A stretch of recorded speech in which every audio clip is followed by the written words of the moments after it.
Imaginez un peu, un chef-d'œuvre du cinéma français, censuré à la minute où il sort. Il disparaît complètement pendant des décennies, et puis hop, comme par miracle, il refait surface. C'est cette histoire vraiment incroyable qu'on va explorer ensemble aujourd'hui. Alors c'est quoi ce fameux chaînon manquant du cinéma français? On parle d'une œuvre tellement importante, tellement en avance sur son temps, que son absence a littéralement laissé un trou dans l'histoire du cinéma. Un vide qui n'a été comblé que bien plus tard. Allez, on y va, on plonge dans cette histoire. Et pour commencer, on va parler de ce chef-d'œuvre qui a été perdu. Franchement, les faits sont dignes d'un film. On est en 1955. Un film est saisi, il se volatilise, plus personne n'en entend parler. Et puis, 33 ans après, il réapparaît. Intact, prêt à enfin raconter son histoire et à prendre la place qui lui revient. Mais avant de parler du film lui-même, il faut absolument qu'on s'intéresse à son réalisateur, parce que c'est un personnage clé. C'est notre deuxième partie, l'instituteur à la caméra. Alors, lui, c'est Paul Carpita. Et il faut bien comprendre, ce n'est pas du tout le réalisateur typique du milieu parisien. Non, lui, c'est un instituteur de Marseille, c'est aussi un militant très engagé et un cinéaste complètement autodidacte. Bref, un vrai outsider. D'ailleurs, il le disait lui-même avec beaucoup d'humilité, « J'étais un instituteur qui savait se servir d'une caméra. » C'est tout simple, mais ça résume parfaitement sa vision. Pour lui, le cinéma, c'était d'abord un outil pour témoigner, pas juste pour faire de l'art. Mais alors, qu'est-ce qui a bien pu pousser un instituteur à prendre une caméra? C'est son engagement politique. Il était membre du Parti communiste français et il a même créé un collectif de cinéma, Cinépax. Leur but était très clair, faire des contre-actualités.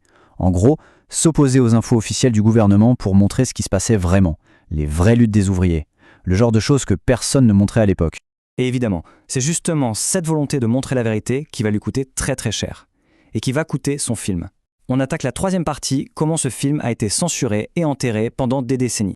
Alors ce fameux film, c'est Le Rendez-vous des quais. Sur le papier, c'est une histoire d'amour, une fiction entre un docker, Robert, et une ouvrière, Marcel. Sauf que, et c'est là que tout se joue, cette histoire d'amour, elle est plantée en plein milieu d'un événement bien réel, les énormes grèves qui paralysaient les quais de Marseille dans les années 50.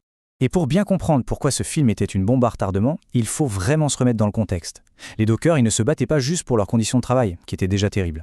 Non, ils s'opposaient aussi à la guerre d'Indochine. Ils allaient jusqu'à refuser de charger les armes sur les bateaux. Et ils étaient scandalisés de voir les cercueils des soldats revenir en pleine nuit, en secret. Alors forcément, filmer ça, c'était appuyer là où ça faisait très très mal pour la France de l'époque. La réaction des autorités a été immédiate et brutale. Ça s'est passé en 4 temps et c'est assez glaçant. 1. La police débarque en pleine projection publique. 2. Ils confisquent tout. Les bobines, le négatif original, tout. 3. Le film est déclaré comme une menace pour l'ordre public. Et l'étape finale, la pire pour Carpita, on lui annonce que son film a été détruit. Fini. Anéanti. Et là, c'est le silence. Un silence de plomb qui va durer des années. De 1955 jusqu'à la fin des années 80, ce film est tout simplement rayé de la carte. On le croit perdu pour toujours. Il va falloir attendre plus de 30 ans avant que de petites rumeurs commencent à circuler. Des bruits de couloir qui laissent entendre qu'il existerait peut-être encore. 33 ans, c'est juste énorme, c'est une génération entière. Il faut se mettre à sa place. Pendant 33 ans, cet artiste a cru que son premier grand film, une partie de sa vie, n'existait tout simplement plus.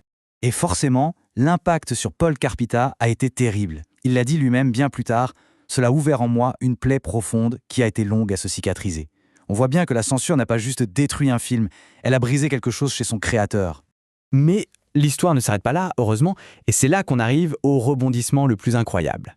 Quatrième partie, la redécouverte, qu'on peut vraiment qualifier de miraculeuse. Figurez-vous que tout est parti d'un truc presque anodin. On est au milieu des années 80, Jack Lang, qui est ministre de la Culture à l'époque, se balade près de Marseille. Et là, des habitants l'interpellent. Des gens qui se souvenaient encore de ce tournage incroyable des décennies plus tôt. Et ils lui demandent, mais au fait, il est devenu quoi ce film? C'est cette petite question qui va être l'étincelle. Et là, attention, parce que l'ironie de l'histoire est juste incroyable. D'un côté, on a l'État français qui a saisi et interdit le film, et de l'autre, c'est le Parti communiste lui-même, celui qui avait en quelque sorte inspiré le film, qui en a caché une copie. Ils l'ont conservé en secret, et ce faisant, ils l'ont sauvé de la destruction. C'est fou, non? Grâce à cette redécouverte, le film va enfin avoir la reconnaissance qu'il mérite depuis le début. C'est notre dernière partie, une postérité restaurée qui va le mener de l'ombre des archives jusqu'au projecteur de Cannes. Alors, pourquoi on l'appelle le chaînon manquant? Pour le comprendre, il faut parler d'un courant de cinéma qui s'appelle le néoréalisme. En gros, c'est un mouvement italien dont l'idée était de filmer la vraie vie. On sort des studios, on va dans la rue et on filme avec des gens normaux, pas des acteurs professionnels. Eh bien, Le Rendez-vous des quais, c'est exactement ça, mais version française. Carpita, il filme de vrais dockers dans les vraies rues de Marseille. Il fait ça en 1955, c'est-à-dire plusieurs années avant que la nouvelle vague, avec des gens comme Godard ou Truffaut, ne devienne célèbre justement pour ça. En fait, il était précurseur sans que personne ne le sache. Et pour Paul Carpita, cette histoire va bien au-delà du symbole. C'est une véritable renaissance. La redécouverte de son film va carrément relancer sa carrière. Il va enfin pouvoir réaliser 2 autres longs métrages de fiction. Il y a Les Sables mouvants en 1996 et Marche et rêve en 2002. Et le fait de pouvoir enfin retourner derrière une caméra, ça a été comme une guérison pour lui. Il l'a dit lui-même, le jour où il a pu crier moteur sur son nouveau tournage, c'était, je cite, « comme si la plaie de la censure s'était refermée ». C'est une image très forte. Finalement, la boucle est complètement bouclée. On est passé d'un film saisi par la police dans un petit cinéma de quartier à une œuvre célébrée des décennies plus tard dans la section Cannes Classics, l'une des plus prestigieuses au monde. Aujourd'hui, sa place dans l'histoire du cinéma, elle, est bien assurée. Et cette histoire incroyable, elle nous laisse avec une dernière question. Une question un peu plus large. On se demande, combien d'autres histoires comme celle-ci, combien d'autres films censurés, oubliés, attendent encore quelque part dans l'ombre, en espérant être redécouverts un jour ?